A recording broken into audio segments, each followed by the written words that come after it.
확률 밀도 함수. 우리가 저번 시간에 배운 게 이산확률 변수다라고 하는 것을 배웠어요. 이산확률 변수가 뭔 얘기냐면은 셀 수 있는 것을 이제 이산확률 변수다라고 한다라고 했어요. 그래서 그 녀석을 가지고 확률 질량 함수를 그리게 되면 확률 질량 함수는 어떤 그래프를 그래프라고 할 수 있을지도 모르겠지만은 이런 막대 그래프의 모양을 가지게 됐었습니다. x1을 가지는 것은 이만큼, x2를 가지는 것은 이만큼, x3를 가지는 것은 이만큼 이렇게 셀 수 있기 때문에 x1일 때의 점과 x2일 때의 점, x3일 때의 점이 찍히는 막대 그래프의 모양을 가지게 됐었는데 저거는 시험 문제 안 난다 그랬고 중요하지도 않다 그랬습니다. 연속 확률 변수는 셀 수 없는 것을 이제 연속 확률 변수다라고 얘기를 하는데 이게 정확히는 셀 수 없는 것은 이제 시간이나 이런 거가 이제 셀 수 없는 건데 이런 거 말고도 사실은 셀 수 있지만 불가능한 것들도 연속 확률 변수 속에 들어가요. 예를 들면은 전 세계 신생아의 몸무게의 평균 이런 거 사실 셀 수는 있죠. 사실. 하지만 전 세계 신생아의 몸무게의 평균을 이론적으로는 셀 수 있지만 현실적으로는 불가능하잖아요. 수도 너무 많고 그죠? 그렇기 때문에 이제 그런 거 이제 셀 수 없는 거로 이제 취급을 합니다. 이제 그럴 때 이제 연속 확률 변수가 생기고 그 연속 확률 변수는 무수히 많기 때문에 우리가 확률 밀도 함수다라고 부르게 되고 기본적으로 함수의 그래프는 너네가 그동안 알고 있던 그래프처럼 요런 모양을 가지게 됩니다. 너넨 참 다행인 게 너네 다음 세대에서는 실제로 확률 밀도 함수를 곡선으로 받아요. 네, 너희 세대에선 확률 밀도 함수를 곡선으로 준다? 그럼 선생님이 진짜 나쁜 사람인 거야. 안 받을 거라는 보장은 못하지만 곡선으로 나오는 걸 본 적이 없어요. 아무리 어려운 학교더라도. 곡선으로 나오는 거 본 적이 없어요. 근데 이제 교육과정이 개편이 되면서 너희 다음 세대부터는 이제 확률 밀도 함수를 곡선으로 받게 됩니다. 근데 이제, 설명의 편의를 위해서 이제 곡선으로 이제 확률 밀도 함수를 그려보게 된다면, 확률 변수 x가 가질 수 있는 범위가 알파에서부터 베타 사이일 때 확률 변수 x는 요렇게 이제 그려지게 되고요. 여기에서 너네가 구해야 되는 게 p, x가 a보다 크고 b보다 작거나 같을 확률은 이 확률 밀도 함수에 x는 a일 때, x는 b일 때 이 두 개의 막대기와 fx로 둘러싸인 이 도형의 넓이가 바로 x는 a보다 크거나 같고 b보다 작거나 같을 확률이 돼요. 아시겠죠? 자, 그리고 P, 여기 이 그림대로라면, 여기 이제 X는 알파에서부터 베타 사이에만 존재하고 있다라고 얘기를 한 거기 때문에 P, 알파보다 크거나 같고 X가 베타보다 작거나 같을 넓이는 1이다가 되죠. 그게 무슨 얘기냐면은, 이 도형의 정의역이죠. 정의역의 처음과 정의역의 끝으로 둘러싸인 도형의 넓이는, 이 빨간색 도형의 넓이는 1이다라고 하는 것을 뜻한다라는 게요. 아시겠죠? 그래서 여기 한번 설명을 보도록 하시면, 연속적이기 때문에 이 녀석은 직선 또는 곡선의 그래프가 그려지게 되는데요. 그 전에처럼 막대 그래프가 생기는 거가 아니라 그 함수 fx를 x의 확률 밀도 함수다라고 부르고요. 함수값은 항상 0보다 크거나 같습니다. 확률은 0보다 작아질 수가 없으니까 함수값은 항상 0보다 크거나 같고 그 다음에 x는 알파와 x는 베타와 fx로 둘러싸인 도형의 넓이는 전체 넓이는 항상 1이 된다라고 얘기를 하는 거고 전체 넓이를 구하고자 하는 게 아니라 a에서부터 b까지만 구하고 싶다라고 얘기했을 때 여기에서 여기가 딱 잘랐을 때 여기의 넓이가 바로 이 확률이 바로 x는 a와 x는 b로 둘러싸인 도형의 넓이와 같다라고 문제에서 얘기를 하죠. 원적이는 아직 안 배웠지만 윤지는 배웠기 때문에 혹시나 fx가 곡선으로 나오게 된다면 어떤 식을 세워줘야 되냐면 인테그랄 알파에서부터 베타까지 fx dx는 1이 된다라고 해서 문제를 풀어야 돼요. 혹시나 곡선 나오게 된다면. 근데 곡선 나오지 않을 거예요. 자, 그 다음에 또 성질 중에 하나가 뭐가 있냐면 어떤 특정 x에 대해서 예를 들어서 여기가 a다라고 얘기했을 때 어떤 특정 x에 대한 함수 그러니까 f가 아니라 p x가 a일 때의 확률은 0이다라고 부릅니다. 딱 a가 되는 것은 얘는 연속적이기 때문에 딱 a가 되는 걸 불가능하다라고 봐요. 불가능하다. 연속적인 거에 대표적인 게 시간이 있다라고 얘기를 했는데 여러분들이 버스 정류장에서 버스를 기다리고 있다라고 얘기를 해볼게요. 버스 정류장에 찍힌 시간이 8시 30분에 버스가 온다고 찍혔어. 8시 30분에 버스가 네 앞에 쓸 확률은 빵인 거야. 왜? 얘가 와가지고 딱 쓰는 그 순간에 정확하게 8시 30분 00000000 초일 순 없어요. 어떻게든 오차가 생긴다고. 8시 30분 0.02초더라도 그러면 8시 30분에 버스가 딱 쓸 확률은 없는 거야. 그래서 연속 확률 변수에서는 어떤 특정 x가 가질 확률이 존재하지 않아요. 범위로 존재하게 됩니다. 범위로. 그렇기 때문에 자 여기 밑에 리마크 부분을 보도록 하시면 p x가 a일 확률은 0이기 때문에 우리는 x가 a보다 크거나 같고 b보다 작거나 같을, a보다 크거나 같고 b보다 작을, a보다 크고 b보다 작거나 같을, a보다 크고 b보다 작을 확률은 다 똑같이 취급합니다. 어떤 특정 x는 확률값을 갖지 않기 때문이죠.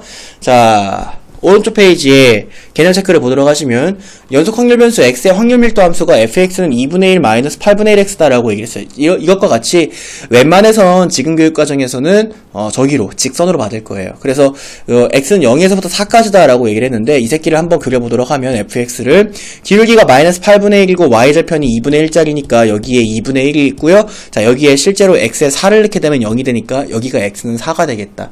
문제에서 보라고 한 정의역이 0에서부터 4 사이의 정의역이니까 여기에서부터 여기까지만 문제에서 봐주란 얘기고 요 도형의 넓이는 1이다가 되는 것을 우리가 실제로 계산을 통해서도 확인해 줄 수 있습니다. 그때 문제에서 p 0보다 크거나 같고 2보다 작거나 같은 확률을 구하시오 라고 얘기를 했으면 자 여기에 있는 0에서부터 여기에 있는 2까지의 이 도형으로 둘러싸인 넓이를 구하라 라고 얘기를 하는 건데 아까 내가 이제 인테그랄 써가지고 적분을 해서 문제를 풀어야 된다라고 얘기를 했지만 그건 곡선일 때고요. 지금 이렇게 직선일 때에는 그냥 얘 뭐 구해주면 되는 거냐면 사다리꼴의 넓이를 구해주면 되는 거예요. 그래서 x에다가 2를 실제로 대입을 하게 된다면 자 여기에 넓이는 여기에 높이는 4분의 1이다가 되는 거고 여기는 2분의 1이고 여기는 4분의 1이고 그 다음에 여기는 2의 높이를 가진 사다리꼴의 넓이를 구해주면 됩니다. 2분의 1 더하기 윗변 더하기 아랫변 곱하기 높이 곱하기 2분의 1만 계산해 주시면 되니까 4분의 3이 정답이다가 됩니다. 아시겠죠? 저 부분의 넓이를 구해주면 돼요. 자 넘어가면 확률밀도 함수 연속 확률 변수 x의 확률밀도 함수가 fx는 kx다라고 얘기해서 다음을 구하여라 라고 얘기했는데 y는 kx다라고 하는 이 도형은 원점을 지나고 기울기가 양수여야 합니다. 왜냐하면 함수값이 다 모두 양수여야 되기 때문에 확률밀도 함수는 그래서 저 새끼를 여기다가 그려볼게요. 원점을 지나고 기울기가 양수인 녀석을 이렇게 y는 kx를 그립니다. 이 새끼가 정의역이 0에서부터 2가 정의역이죠. 0에서부터 2가 정의역이니까 여기 0에서부터 여기 2까지 자 이렇게 둘러싸인 여기는 2k가 되겠죠. 이 부분의 넓이가 1이 돼야 된다라고 하는 걸 뜻해요. 자 그러면 여기서부터 여기까지의 가로의 길이는 2가 되고 여기서부터 여기까지의 세로의 길이는 2k가 되니까 넓이가 1이 된다라는 식을 세우면 2분의 1 곱하기 가로 곱하기 세로 해주게 되면 2k가 되고 이 새끼가 1이 되기 위한 k의 값은 2분의 1이다 라고 구해준다면 이게 1번의 정답이 되죠. 오케이. 자, 그 다음에 0에서부터 1 사이의 값을 구하시오. 0에서부터 1 사이의 확률을 구하시오 라고 얘기했기 때문에 0에서부터 1 사이의 넓이를 구해주면 되는 건데요. 뭐 센스있게 여기를 이렇게 4등분 해가지고 넓이가 4등분 되네 그래서 4분의 1이라고 풀어줘도 괜찮아요. 그죠? 여기가 4등분이 정확하게 되니까. 근데 뭐 그게 안 된다. 선생님 그거 잘 못하겠는데요. 라고 얘기한다면 실제로 저 삼각형의 넓이를 구해주면 되는데 K가 2분의 1이다라고 우리가 알아냈기 때문에 여기는 요점 좌표는 1,2분의 1이다가 됩니다. 그쵸? 그럼 세로의 길이는 2분의 1이고 가로의 길이는 1인 요 빨간색 삼각형의 넓이를 구해주면 되니까 2분의 1 곱하기 가로 곱하기 세로 해주면 4분의 1이다라고 하는 정답도 찾을 수 있고요. 알겠죠? 자, 정규문프 보도록 할게요. 정규문프. 자, 실수 전체의 집합에서 정의된 연속 확률 변수 x의 확률 밀도 함수 fx가 다음과 같을 때, 자, 그러면은 이 fx가 어떻게 나오는지를 여러분들이 알아야 되느냐? 그렇진 않아요. 이거 몰라도 됩니다. 이거 몰라도 돼요. 그래서 요거는 몰라도 되는 거고요. 그 다음에 여기에서 쓰이는 뭐 m은 저기에요. 평균. m은 평균이고 그 다음에 시그마는 표준 편차를 사용하는 거고 우리가 앞에서 다 배웠던 단어고요. 그 다음에 저기 사용됩니다. exponential. exponential은 자연상수다라고 해서 2.7 정도를 의미하죠. exponential 언제 처음 배우냐면 여러분들 로그 배울 때. 그죠? 로그 배울 때 exponential 처음 배우죠? 자연 로그. ln. 너는 뭐, 넌 안 배웠구나. 그죠? 자, 여기는 요 2다라고 하는 알파벳을 뭐라고 부르냐면은 자연상수다 그래가지고 약 2.7 정도를 의미하는데 이거는 그냥 상수다라고만 생각하고 있으면 돼요. 알겠죠? 숫자예요, 숫자. 파이 같은 숫자예요. 그래서 그렇다라고 생각을 한다면 여기 위에 있는 거 전혀 필요 없습니다. 이 함수 절대 이거 외우는 병신이야. 이거 눈여겨 보지도 마세요. 요 녀석을 그리게 되면 요 녀석이 그려진다. 이 그래프만 보면 돼. 이 그래프. 얘가 그려진다라고만 생각을 하시면 됩니다. 그래서 그때 우리가 EX는 M, 기대값은 평균과 같고 그 다음에 분산은 표준편차의 제곱인과 같음을 알 수가 있죠. 그쵸? 그랬을 때 우리가 이 정규분포를 기호로 나타낼 때 n하고 괄호 열고 평균 콤마 분산과 같이 나타낼 수가 있습니다. n하고 괄호 열고 평균 콤마 분산이에요. 한글로 외우세요. m 시그마 제곱이라고 외우면 뒤에 가서 힘듭니다. 뒤에 가서 저 n의 모양이 계속 바뀌어요. n의 모양이 3번 정도 바뀌는데 계속 그때 모양이 바뀌더라도 여기가 막 모양이 막 바뀌어요. n분의 막 멋있게 해가지고 막 모양이 바뀌는데 그 모양이 바뀜에도 걔가 의미하는 게 평균 콤마 분산이다라고 하는 것에는 변하지 않아요. 제가 의미하는 건 평균 콤마 분산입니다. 계속. 그렇기 때문에 평균이 뭐고 분산이 뭔지에 대해서 우리가 계속 앞으로 평균의 모습이 바뀌고 분산의 모습이 바뀌는데 그에 따라서 n의 모습, 정규분포 n의 모습이 n, 시그마 제곱이 아니라 다른 모양으로 바뀌게 돼요. 이걸 평균 분산이라고 한글로 외워놔야 뒤에 가서 여러분들이 문제를 풀 때 덜 혼돈이 올 거예요. 뒤에 가면 n이 계속 바뀌니까. 애들이 나한테 많이 질문하는 게 뭐냐면 뒤에 있는 문제를 풀 때 선생님 이거 어떤 n을 사용해야 돼요? 라고 물어요. 그런 애들은 이제 n의 모양 자체를 외웠던 건데 그렇게 외우지 마시고 한글로 외워서 의미로 암기하도록 하세요. 자, 그 다음에 또 하나 얘가 의미하는 게 무엇이냐, 이 그래프가 의미하는 게 무엇이냐라는 거야. 이 m이 뭐예요? 평균이죠. 평균. 맞아요? 함수값이 의미하는 게 뭡니까? 함수값이 의미하는 건 확률밀도 함수 fx의 함수값이 의미하는 건 바로 확률입니다. 지금 그래프의 모양을 보니까 m에서 가장 높고 m에서 떨어질수록 점점 떨어지는, 그죠? 종 모양의 그래프를 가지게 되죠. 이 종 모양의 그래프를 우리가 바로 정규분포라고 부릅니다. 아시겠어? 그래서 요 n에 따른 이 정규분포가 항상 만들어져요. 문제마다. 저 그래프가 항상 만들어져. 근데 저 자체를 이해하는 게 어렵냐? 그렇진 않아요. 내가 아까 정규분포를 이용하는 게 뭐가 있다라고 얘기했었냐면 전세계 신생아의 몸무게의 평균이라고 얘기했었어요. 자, 얘들아, 전세계의 신생아의 몸무게가 내가 잘 모르겠지만 전세계 신생아의 몸무게가 뭐 2.7kg가 평균이라고 해보자. 내가 애를 안 낳아서 신생아 몸무게를 잘 모르겠어요. 근데 2.7kg가 평균이라고 합시다.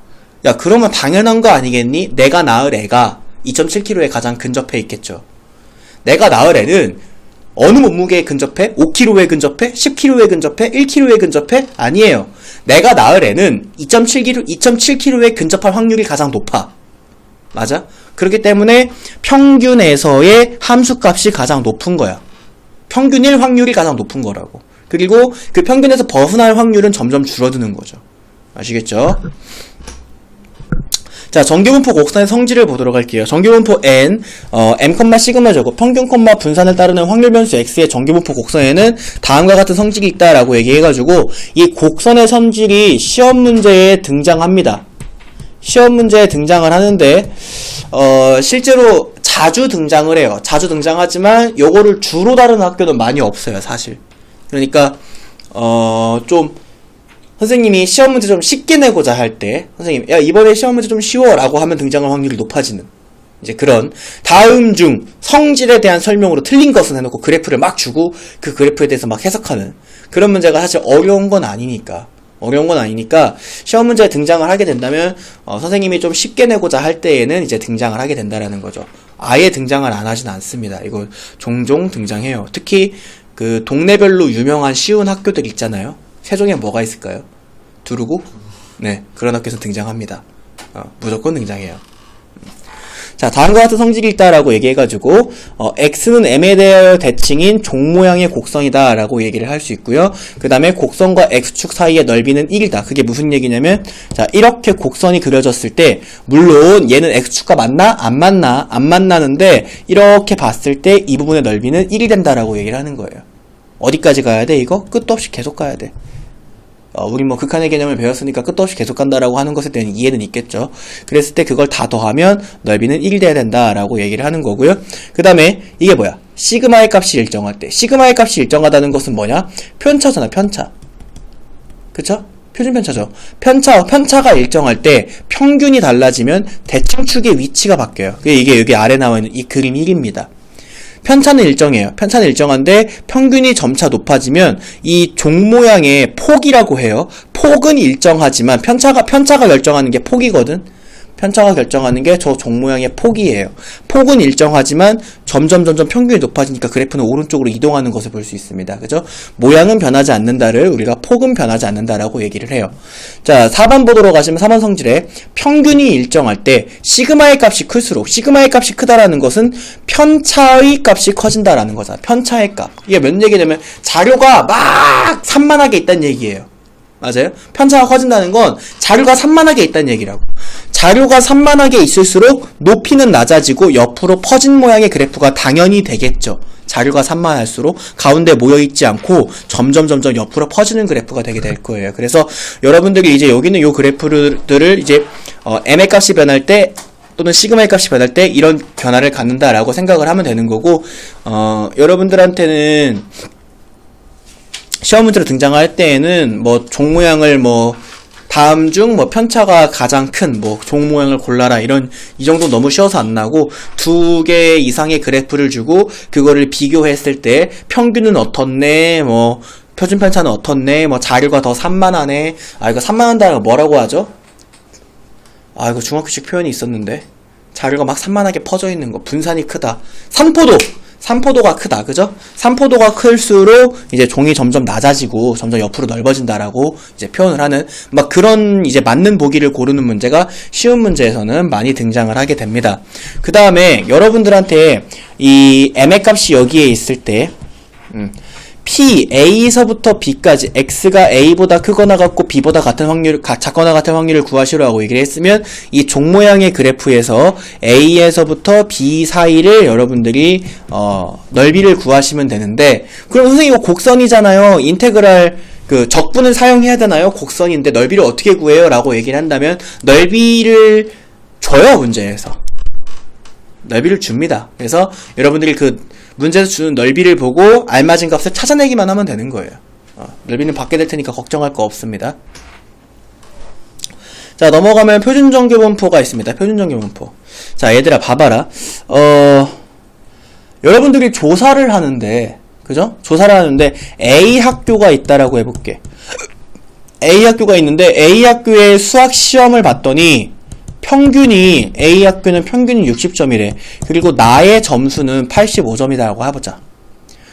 그 다음에 B 학교를 가봤더니 B 학교에서는 평균이 80점이래. 그리고 나의 점수는 90점이라고 해보자. A 학교랑 B 학교를 비교하고 싶은 거야. 그치? A 학교랑 B 학교를 비교하고 싶은 거라고. 근데 이 A 학교랑 B 학교를 어떻게 비교할 거야, 지금? 왜냐면 학생 수도 다르지. 여기는 뭐 학생 수가 500명이라고 해보고 여기는 학생 수가 뭐 350명이라고 해보자. 학생 수도 달라. 이 학생들의 평균도 달라. 내 점수도 달라. 다르잖아, 다. 그지? 근데 이 두 개를 비교하고 싶다고. 이 두 개를 비교하고 싶어. 그래서 여기 왼쪽에서 이제 뭐 예를 들면은 뭐 몇 점을 받을 확률, 오른쪽에서 몇 점을 받을 확률을 구하고 싶은 거야. 그러면 봐봐라. A 학교에서의 이 정규분포 이 그래프가 있을 거고, 이 정규분포가 있을 거고, B 학교에서의 정규분포가 있겠죠. 뭐 이런 식으로. 맞아요? 지금 보다시피 종 모양이 달라.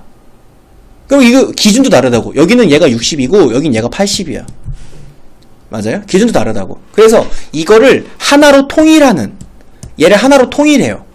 그래서, 이렇게 좀, 이렇게 만장만작합니다. 이 새끼를 뭐, 조금 더 좁게 만들어야 되면 조금 더 좁게, 조금 더 뭐, 넓게 만들어야 되면 조금 더 넓게, 그리고 얘도 뭐, 축을 오른쪽으로 옮겨야 되면 오른쪽으로 옮기고, 왼쪽으로 옮겨야 되면 왼쪽으로 옮겨요. 모든 A 학교에도 A 학교의 정규분포 M1, 시그마 1 제곱이 있을 거고, B 학교의 정규분포 M2, 시그마 2의 제곱이 있을 텐데, 이거를 같은 정규분포를 갖게 만드는 거예요. 같은 정규분포 뭐를 갖게 만드냐면 0,1을 갖게 만드는 과정을 우리가 표준 정규분포라고 부르고 표준화라고 부릅니다. 표준화를 거쳐서 다른 평균과 다른 표준편차, 다른 평균, 다른 표준편차를 가진 걸 평균을 무조건 0이 되게, 표준편차를 무조건 1이 되게 만드는 과정을 표준화라고 부르고, 그렇게 만들어낸 것을 표준 정규분포다라고 부릅니다. 어떤 것을 가지고 오더라도 얘를 이렇게 만들어낼 수가 있어요. 우린 앞으로 그걸 볼 거고요. 그걸 이제 표준화를 했을 때의 그 확률 변수를 x라고 부르지 않고 더 이상 x라고 부르지 않고 z라고 부릅니다. 그리고 그때의 확률 밀도 함수는 아래와 같다라고 하는데 이거 쥐뿔 절대로 보지도 마세요. 머리 아픕니다. 알겠죠? 그래서 확률 밀도 함수를 z라고 부르고 확률 밀도 함수를 x에서 z로 바꾸는 과정을 표준화라고 부르고 z라고 바뀌었을 때의 정규분포는 0,1이 되는 거고 이 0,1일 때를 우리가 뭐라고 부르냐? 표준 정규분포다라고 부른다라고 얘기를 하는 거예요. 여기까지 아시겠니? 자, 밑에 개념 어프로치를 보도록 하시면 개념 어프로치에 표준화를 시키게 된다면 지금 우리가 이제 앞에서 배운 게 학교마다 지금 거기 아니에요. 지금 179쪽입니다. 여기 되게 중요한 내용이야.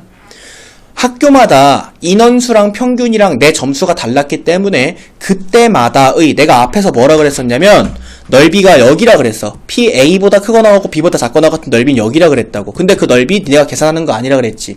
표로 준다라고 얘기했지. 그치? 근데 여기처럼 A 학교랑 B 학교처럼 학생 수도 다르고 평균도 다르고 막 다를 때에는 얘의 표도 그려야 되고 얘의 표도 그려야 되겠지. A의 표도 봐야 되고 B의 표도 봐야 된다고. 이러면 우리가 불편해. 그렇기 때문에 A표도 만들어야 되고 B표도 만들기가 불편하기 때문에 이걸 표준화를 시키는 거거든. 표준화를 시킨 표는 단 하나만 있어도 돼. 왜냐면 A 학교도 표준화를 시키면 이 표를 보면 되는 거고 B 학교도 표준화를 시키면 이 표를 보면 되는 거거든. 그래서 이 표를 우리가 표준정규분포표라고 부릅니다. 이름을 표준정규분포표. 그래서 어떤 자료를 받더라도 앞으로 너네가 이번 단원에서 하게 될 것은 뭐냐면 너네가 받게 되는 자료가 어떤 자료더라도 그 새끼를 표준화를 시켜서 표준정규분포표에서 그 확률을 보면 돼요. 예를 들어서 너네가 표준화를 시킨 녀석이 P, Z는 0보다 크거나 같고 Z는 Z보다 작거나 같다 라고 이제 표준화를 시켰는데 그때 이 Z 자리에 0.52가 들어간다면 252가 들어간다면 니네 이거 저기에서 했었던 거야.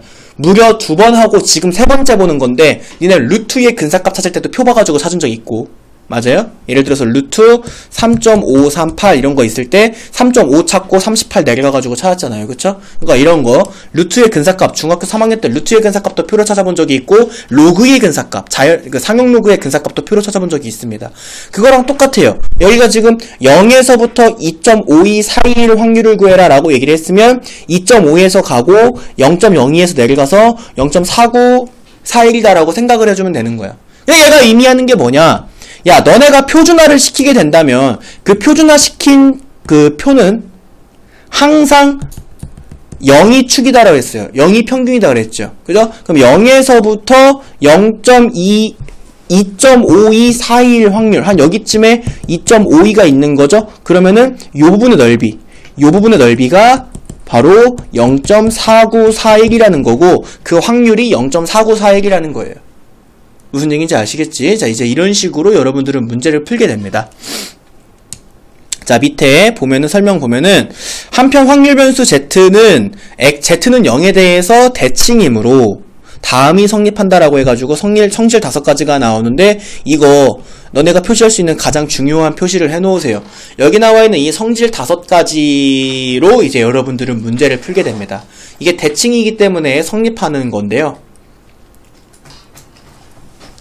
일단은 첫 번째로 여러분들이 봐줘야 되는 것은 0에서부터 A까지의 확률은 마이너스 A서부터 A까지의 확률과 같다라고 얘기를 하는 건데 얘는 이제 그래프가 없으니까 이걸로 이렇게 한번 그려서 보도록 할게요.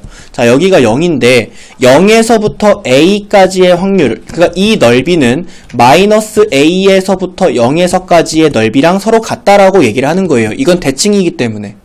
맞나요? 그래서 여러분들은 여기 위에서 개념 어프로치에서 P 0보다 크거나 같고 2.52보다 작거나 같을 확률을 뭐라고도 쓸 수 있어야 되냐면 P 마이너스 2.52보다 크거나 같고 0보다 작거나 같을 확률과 같을 것이다 라고도 생각할 수 있어야 되는 거죠. 아시겠죠? 자, 이렇게 생각해 줄 수 있는 거고요. 자, 그 다음에 또 두 번째 성질을 보도록 하시면 두 번째 성질에 A보다 크거나 같고 B보다 작거나 같을 확률은 0에서부터 B까지의 확률 빼기 0에서부터 A까지의 확률이다라고 얘기했는데 얘를 굳이 왜 이렇게 하냐? 표준 정규분포표에서는요, P 0보다 Z가 크거나 같고 Z보다 작거나 같을 확률을 줘요. 이 표에서는. Z의 왼쪽은 무조건 0인 확률을 준다고.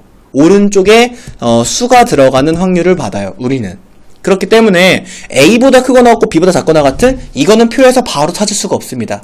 바로 찾을 수가 없어서 여러분들 밑에 있는 그림을 한번 보도록 하면은 0에서부터 B까지의 확률, 여기죠. 여기 0에서부터 B까지의 확률, 이 초록색 확률에서 0에서부터 A까지의 확률, 요 빨간색 확률을 빼주게 되면 그러면 나오는 게 바로 요 부분의 확률이 되고 여기가 A서부터 B까지의 확률이 된다는 거예요.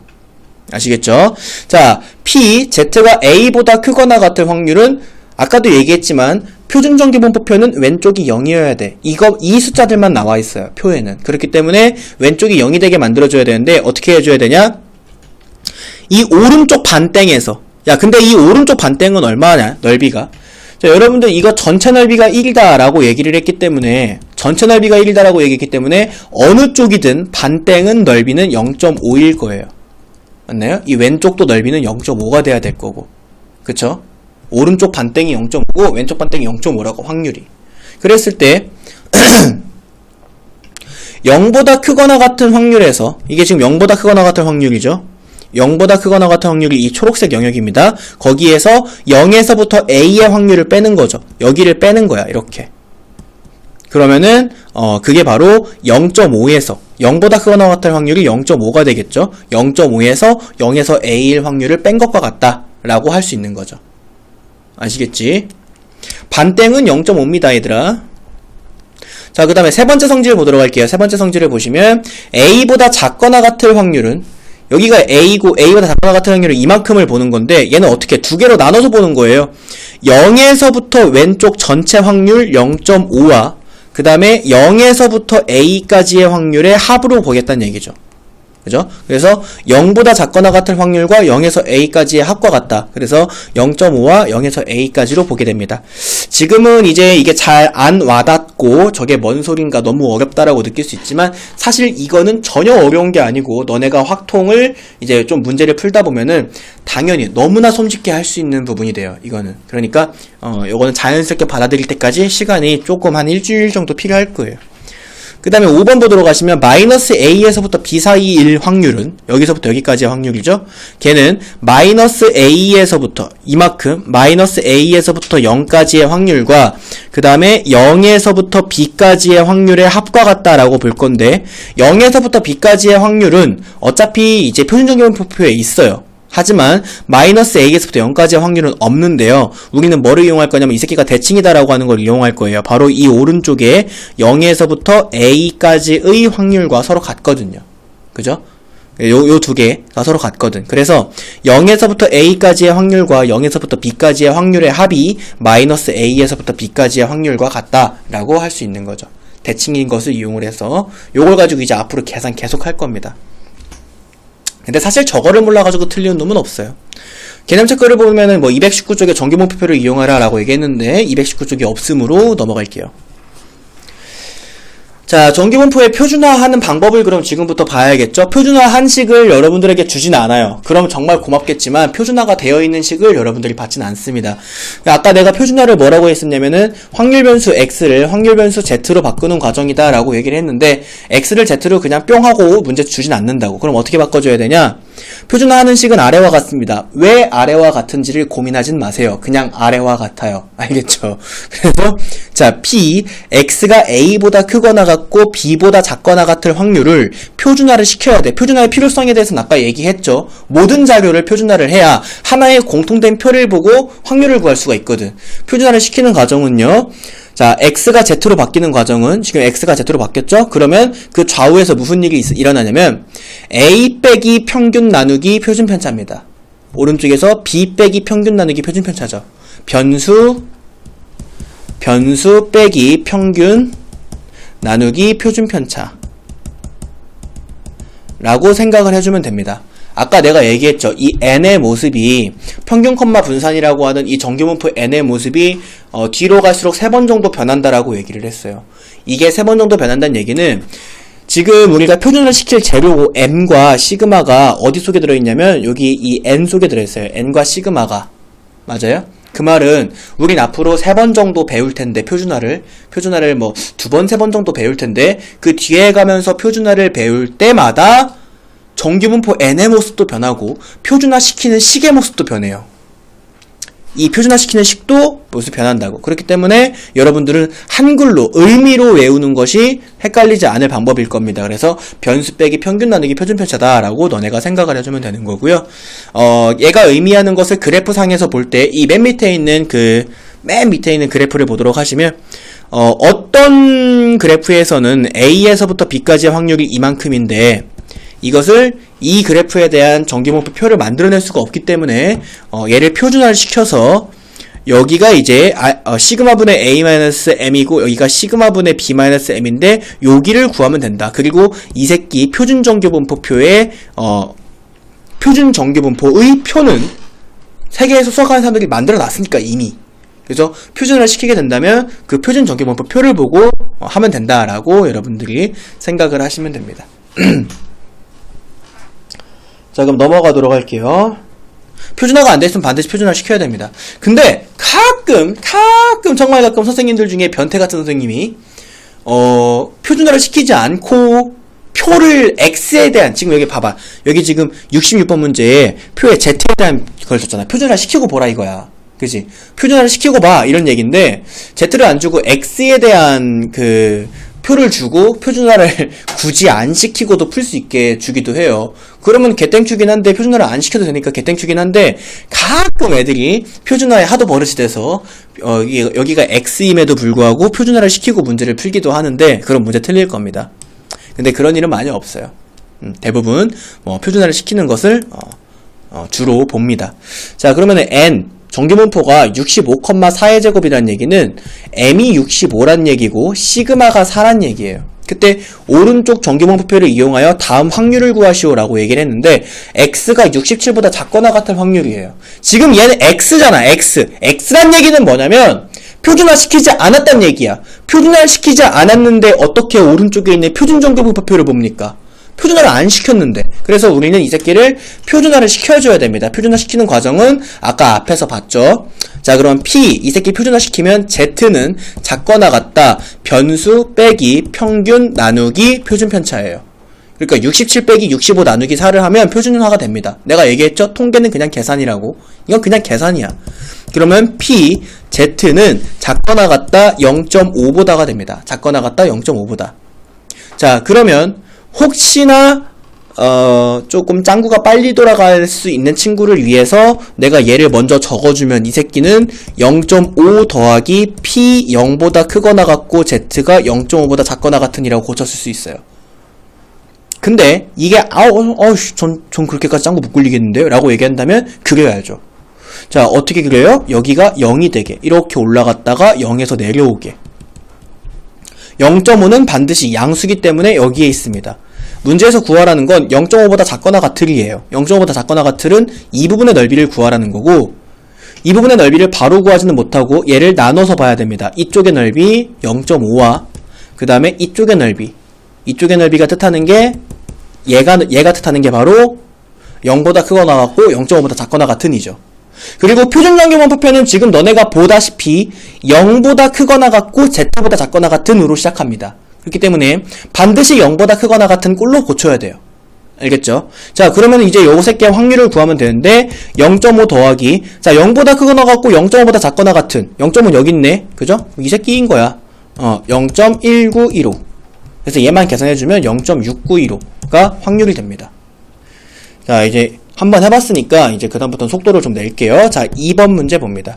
자, 표준화 해줘야 됩니다. 그러면 61 빼기 65 나누기 4 크거나 같다 Z가 작거나 같다 71 빼기 65 나누기 4가 됩니다. 그러면은 이 새끼를 표준화 시켜준 새끼는 뭐가 되냐면 마이너스 1보다 크거나 같고 Z가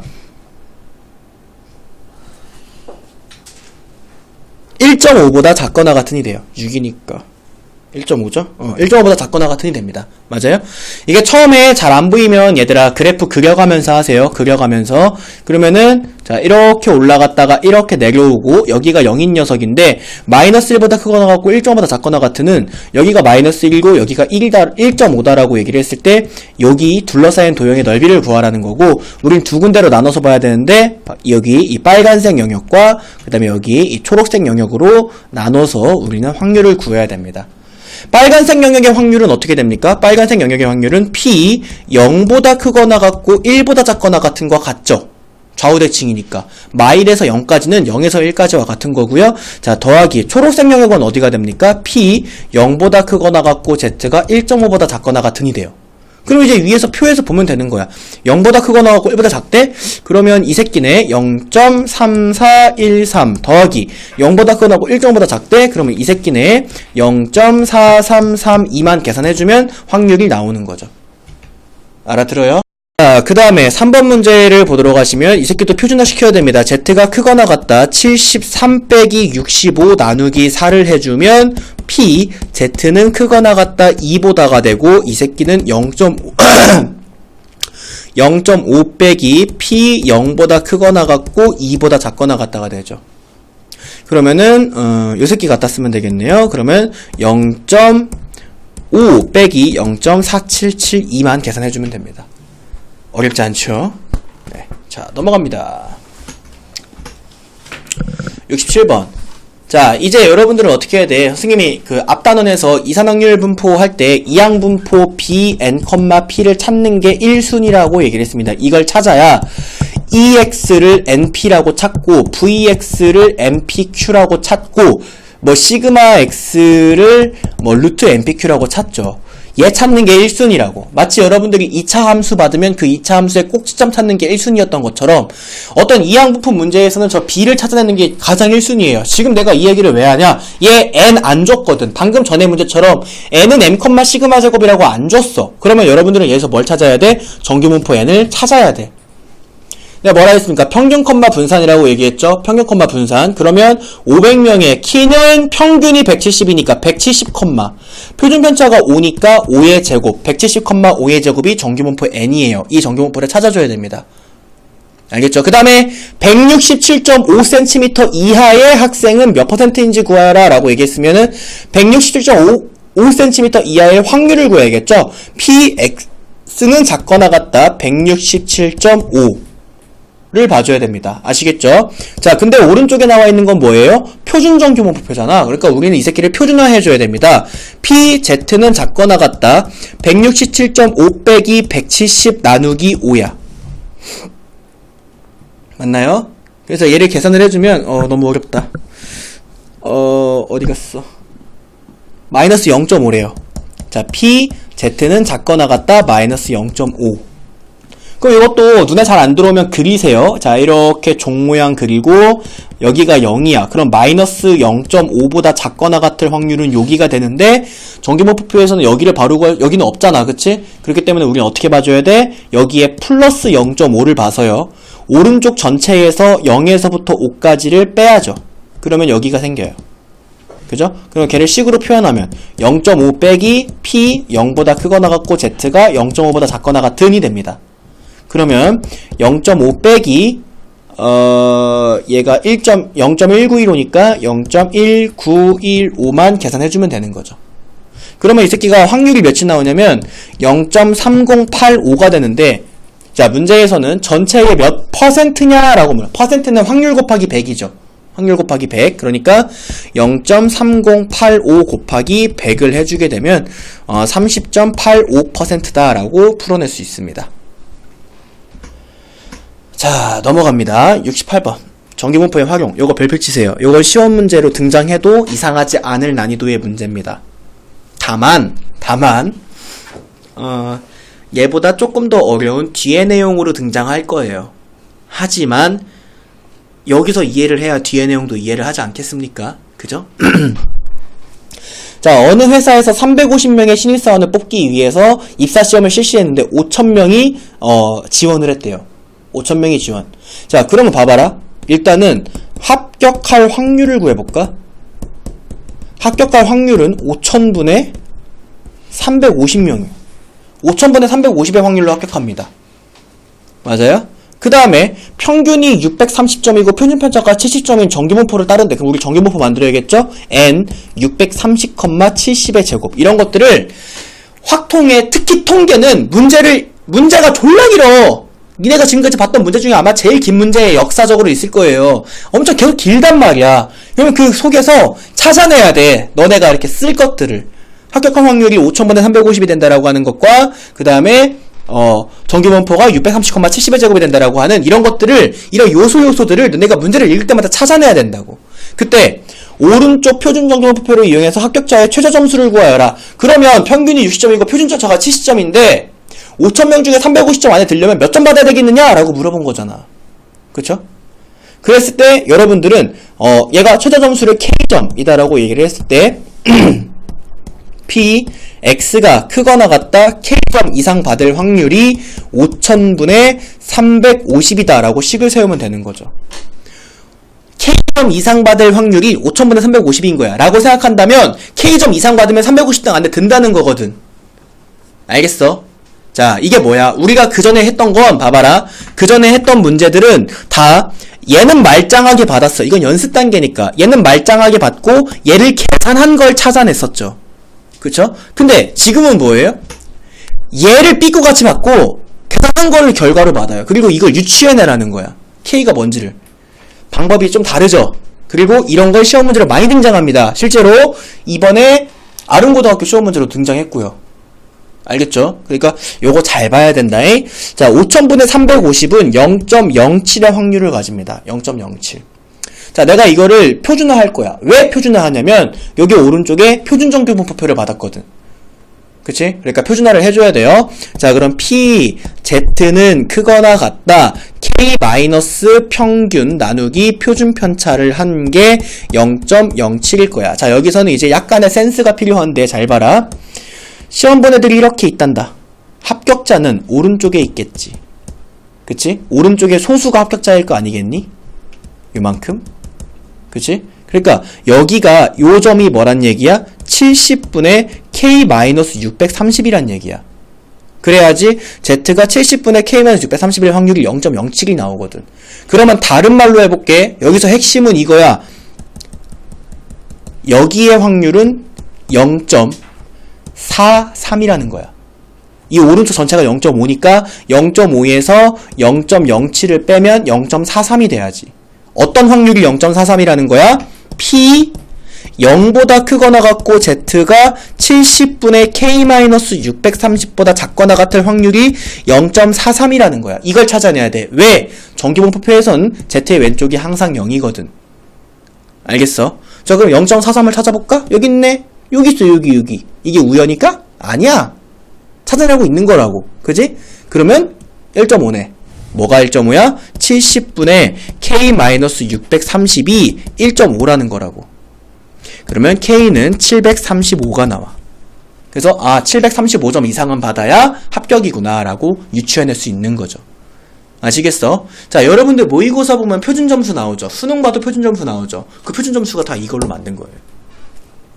다 이걸로 만든 겁니다. 그래서 이거 어떻게 합니까? 니네 등급별로 퍼센트가 정해져 있잖아. 그치? 그러면은 뭐 예를 들어서 뭐 3% 안에 들어야 된다. 그래야 1등급이다 라고 얘기를 한다면 그때 점수 어떻게 유추해내? 이렇게 유추해내는 거야. 딱 이렇게. 그렇게 해가지고 뭐 몇 점 안에 들어야 된다라고 하는 거. 그게 이제 여기서 나오는 거라고. 이걸 계산해서 니네 아직 수능을 안 봤죠? 수능을 안 보고 모의고사만 봐가지고 해본 적은 없겠지만 선생님 때는 모의고사에 되게 비중이 있었기 때문에 모의고사 문제가 시험 문제의 시험 범위에 포함되기도 했었고, 모의고사에 비중이 있었기 때문에 모의고사를 보면 메가스터디, 뭐 이투스 이런 데 그런 데 들어가서 등급컷을 봐요. 등급컷. 근데 등급컷이 다 다르잖아. 사이트마다 1.1점씩 차이가 나지. 그게 왜 그러냐면은 걔네가 수집한 변수들, 확률 변수들이 다르기 때문이야. 메가스터디는 메가스터디 학생들한테서 조사했을 거고, 이투스는 이투스 학생들한테 조사했겠지. 그리고 메가스터디는 지네들이 연계되어 있는 학교에서 수집했을 거고, 이투스는 지네들이 연계되어 있는 학교에서 수집했을 테니까 메가스터디 점수랑 이투스 점수랑 EBS 점수랑 다 다른 거야. 이 똑같은 식을 사용하긴 하지만. 아시겠지? 그런 현상들은 그런 데서 생기게 되는 거고요.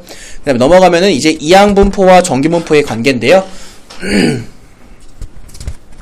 우리가 앞에서 배웠던 큰 수의 법칙이랑 비슷합니다. 큰 수의 법칙이 뭐였었냐면은, 우리가 어떤 시행 n이 충분히 크면 이 실생활에서의 확률을 수학에서의 확률과 연관 지을 수 있다라고 얘기를 하는 것이 이제 앞에서 배웠던 거죠. 근데 여기에 나오는 거는 이제 이항분포는 b n, p인데 정규분포는 n m, 시그마 제곱인데 내가 이거 어떻게 외우라고 했었냐면은 의미로 외우라고 했어요. 의미. 그러면 b 얘는 횟수, 확률이죠. 너네가 어떤 시행하는 횟수, 확률이고 n은 그러면 평균, 분산인데 여러분들 이항분포로 평균이 뭐야? 이항분포가 여기가 n, p일 때 이항분포에서의 평균은 np죠. 이항분포에서의 분산은 npq입니다. 그렇기 때문에 평균 자리에 np, 분산 자리에 npq를 집어넣어서 너네가 이항분포를 받았을 때, 이항분포를 따를 때, 이항분포를 받았을 때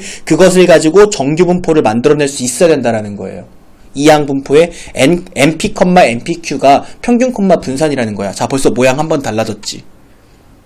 그지? 그러니까 평균, 분산이라고 하는 의미로 여러분들이 알아두라는 거고요. n이 충분히 커야지만 가능합니다. 시행 횟수가 충분히 많아야지 이 셀 수 있는 것을 셀 수 없는 것 취급하려면 시행이 충분히 많아야 돼요. 근데 보통 시행이 충분히 많다라고 얘기하는 건 여기 밑에 보면 리마크 부분에 n이 충분히 크다는 것은 일반적으로 np가 뭐고 뭐 nq가 뭐일 때를 뜻한다라고 얘기를 하지만 그냥 다 개소리고 한 두 자리만 넘어가면 다 돼요. 예를 들어서 자 b 20,2분의 1 같은 것도 우리가 n으로 만들어낼 수 있다는 얘기야. 20은 니네가 생각하기에 좀 적은 거지만 실제로 이걸 n으로 만들어내서 문제를 푸는 경우가 있습니다. 알겠죠? 그래서 이렇게 뭐가 돼요? 10,5가 되겠죠. 맞나요? 이렇게 찾아낼 수가 있어야 된다는, 이렇게 이제 바꿔낼 수가 있어야 된다는 얘기입니다. 자, 다음 페이지 69번 문제 볼게요. 한 개의 주사위를 450회 던질 때 3의 배수에 눈이 나오는 횟수를 확률 변수 x라 하자라고 해. 여기까지만 보면 이항분포야. 셀 수 있다고. 450번 힘들긴 해도 셀 수 있어요. 그쵸?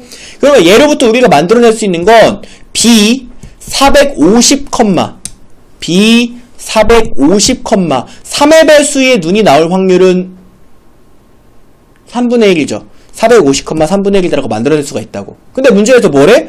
표준정규분포표를 이용하래. 그럼 뭐 하라는 얘기야? 정규분포로 만들으라는 얘기지. 그러면 np, npq라고. 그러면 n은 150, 3분의 2를 곱하면 10의 제곱이다가 만들어져요. 그쵸? 자, 얘를 만드시는 거예요. 그래서 문제에서 1번의 정답은 150과 100이 1번의 정답이 될 거고요. 그 다음에 뭐 np, npq만 해주면 되니까. 그 다음에 2번 정답에 이걸 이제 표준화시키면 되는 겁니다. 그러면 p 140-150 나누기 10 크거나 같다, z가 작거나 같다, 175-150 나누기 10을 해주게 되면 그러면 p -1 크거나 같다, z가 작거나 같다, 2.5 이렇게 됩니다. 여기 위에 있는 걸 이용하려면 0보다 크거나 같고 어떤 수보다 작거나 같게 만들어야 되니까 저 녀석을 우리가 p 0보다 크거나 같고 z가 1보다 작거나 같을 확률 더하기 p 0보다 크거나 같고 z가 2.5보다 작거나 같을 확률이라고 할 수가 있죠. 그러면은 1은 0.3413이고 더하기 2.5는 0.4938이니까 요 두 개만 계산해주면 됩니다. 어렵지 않죠? 자, 이렇게 하면 정규분포가 진도가 끝났네요. 통계적 추정. 네, 그냥 간단하게 훑고 하면 이제 시간이 끝날 것 같은데 통계적 추정이에요. 통계적 추정. 통계적 추정은 참 슬픈 얘기지만 지금 우리가 배우고 있는 이 9단원 통계적 추정은 지금 교육과정이 개편이 돼서 여러분들 후배부터는 배우지 않습니다. 그만큼 정말 말도 안 되는 풀이를 너네한테 시키거든. 그러니까 말도 안 되는 설명을 하고 이건 이렇게 풀면 돼 라고 설명을 해요. 아마 나 여기 나와 있는 모든 공식은 난 하나도 증명 안 해줄걸? 그러니까 너희들한테 전혀 의미가 없어 그 증명 과정이. 그리고 그 증명 과정을 알아야 되는 것도 아니고. 그러면 너네들은 뭐만 알면 되는, 그냥 그 의미만 알면 되는데 그 통계적 추정도 뭐를 추정하냐에 따라서 또 풀이가 다 달라. 그러면은 이거는 수학 문제가 아니라 국어 문제가 돼버려요. 국어 문제. 그러니까 통계적 추정 문제 유형이 한 두세 가지가 있는데 그 유형들마다 문제 푸는 방법이 다른데 니네가 문제를 읽었을 때 아 이게 그 유형이구나라는 생각이 들어서 그럼 그식 갖고 와가지고 써야지 라고 하면 풀리고 그식 못 갖고 오면 못 푸는 그냥 뭐 그런 문제예요. 다른 말로 하자면 이건 교육정에서 빠질 만큼 너희들에게 하등 쓸모가 없는 부분이지만 다른 말로 하자면 너네가 문제를 읽을 때 그 문제가 의미하는 게 무엇인지 파악하는 게 그만큼 중요하다라는 거예요. 단어도 좀 어렵고 딱 읽었을 때 얘는 이거네? 그럼 이렇게 풀어야지. 문제 푸는 방법이 달라? 전혀 안 달라. 모든 문제가 다 똑같아요. 여러분들이 부교재를 풀다 보면 느끼겠지만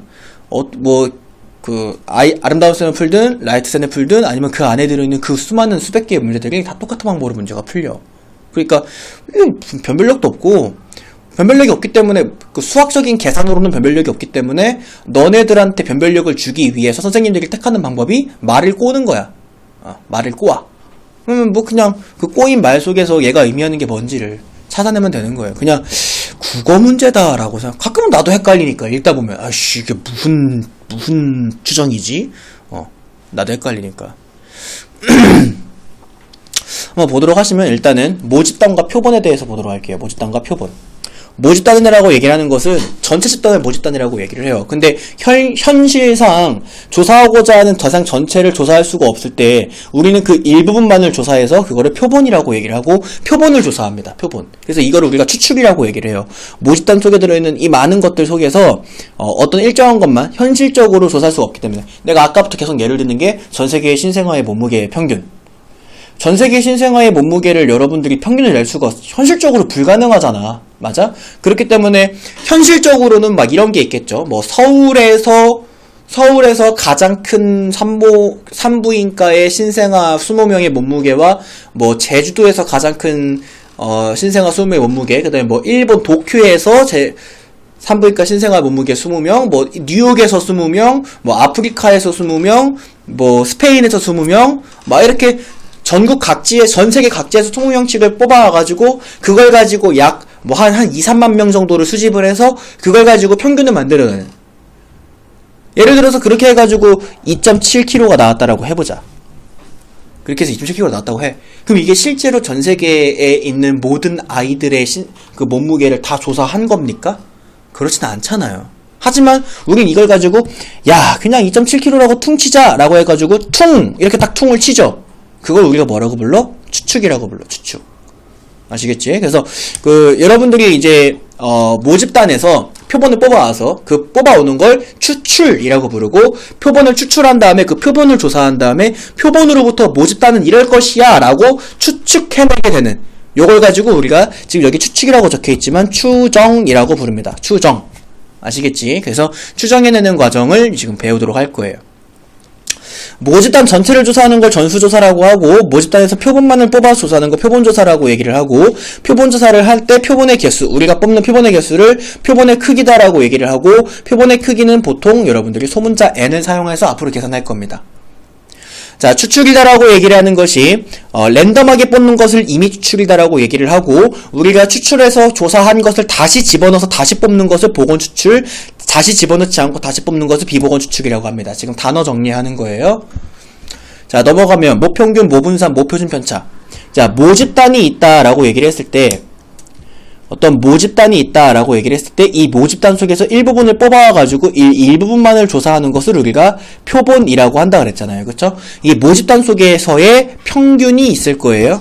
모집단 속에서의 평균, 그것을 우리가 보통 이제 m이다라고 하는 문자를 사용해서 나타냅니다. 모집단 속에서의 분산이 있을 거 아닙니까? 그걸 시그마 제곱이다라고 사용하고, 모집단 속에서의 표준 편차가 존재하잖아. 모집단 속에서의 표준 편차를 시그마다라고 얘기합니다. 그래서 우리가 앞으로 얘를 뭐라고 부르냐? 모평균, 모분산, 모표준 편차라고 불러요. 모평균, 모분산, 모표준 편차를 m 시그마 제곱 시그마다라고 나타냅니다. 알겠지? 그리고 우리가 뽑아온 표본, 예를 들어서 n개를 뽑아왔다라고 얘기를 했을 때, 그때 표본의 크기를 뭐라고 부르냐면 n이다 라고 하는 소문자 n을 사용해서 나타내고요. 그 다음에 이 새끼의 표본의 평균이 있을 거 아닙니까? 표본의 평균을 뭐라고 부르냐면 x바라고 부릅니다. 알겠죠? 자, 여기까지만 아시면 돼요. 여기까지만. 여기 나타낸 내용 알지 마시고 이것도 알지 말아요. 알겠죠? 그래서 모집단 속에 m 평균, 모집단의 평균을 m, 모분산을 시그마 제곱, 모표준 편차를 시그마, 그리고 표본을 뽑았을 때 그 표본의 평균을 x 바라고 한다까지만 알면 됩니다. 아시겠죠? 자, 그 다음에 넘어갑니다.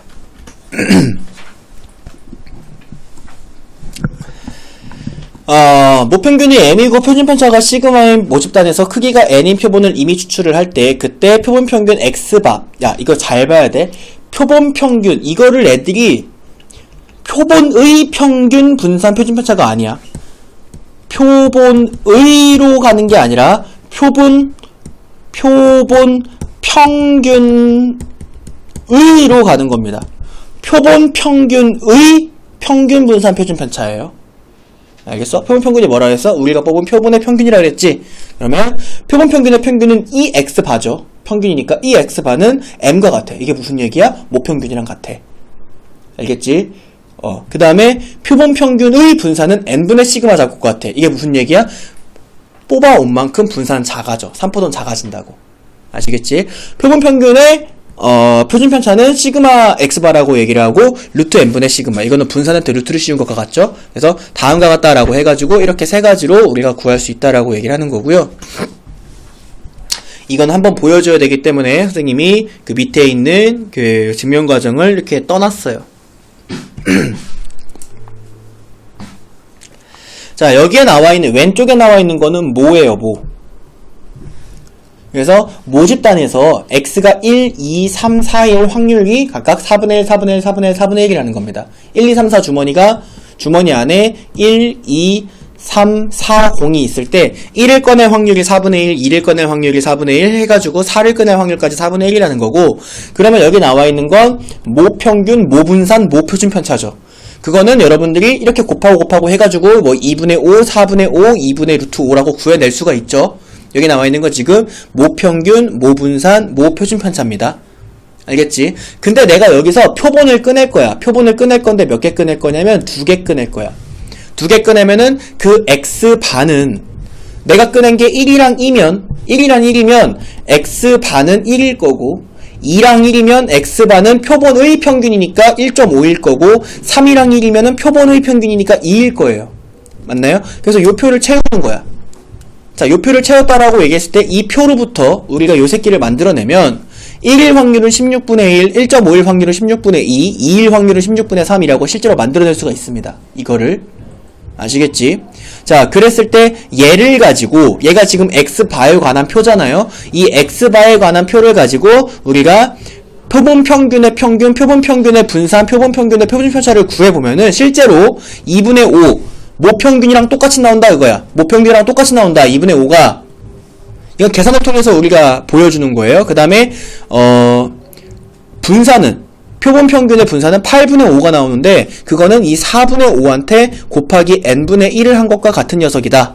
n이 2니까 라고 생각해야 된다는 거고, 그 다음에 표준 편차는 4분의 루트 10인데 이 새끼는 요 새끼한테 n분의 1을 곱한 것과 서로 같다. 루트 n분의 1을 곱한 것과 서로 같다라고 생각해도 되는 거고, 또는 분산한테 루트를 씌운 거다라고 생각해도 된다는 거예요. 알겠죠? 근데 여러분들이 이거를 매번 문제를 풀 때마다 표본 2개 뽑을다라고 해가지고 막 이렇게 표를 그려가지고 문제를 푸는 게 아니라, 이 표는 왜 모집단이 m 시그마 제곱 시그마일 때 표본 평균의 평균이 m이고 분산이 n분의 시그마 제곱이고 루트 n분의 시그마인지 실제로 간단한 숫자를 이용해서 보여준 거고, 아시겠어? 여러분들은 얘만 암기하시면 되는 거죠. 그래서 평균은 똑같습니다. 평균은 똑같고 분산과 표준 편차, 산포도는 작아진다. 뽑는 개수만큼 작아진다라고 생각을 하시면 돼요. 자, 그럼 밑에 개념 체크 한번 보도록 할게요. 모평균이 10이고 모분산이 9래요. 그러면 m이 10이란 얘기고 모분산이 9다라고 했으니까 시그마 제곱이 9란 얘기입니다. 그때 이미 추출한 크기가 100, 그러니까 n은 100이란 얘기고, 표본의 표본 평균 x바에 평균 분산 표준 편차를 구하시오 라고 얘기했으면 이 x바, vx바, 시그마 x바를 구하란 얘기입니다. 그러면 이 x바는 모평균이랑 서로 똑같아야 되니까 10이고, vx바는 n분의 시그마 제곱이잖아. 그러니까 100분의 9고, 시그마 x바는 분산한테 루트를 씌운 것과 같으니까 10분의 3이다 라고 이렇게 풀어주면 됩니다. 어렵지 않죠? 그냥 n분의 시그마 제곱, n분의 루트 n분의 시그마다 라고 해서 알아두기만 하면 된다는 거예요. 70번 문제부터는 다음 시간에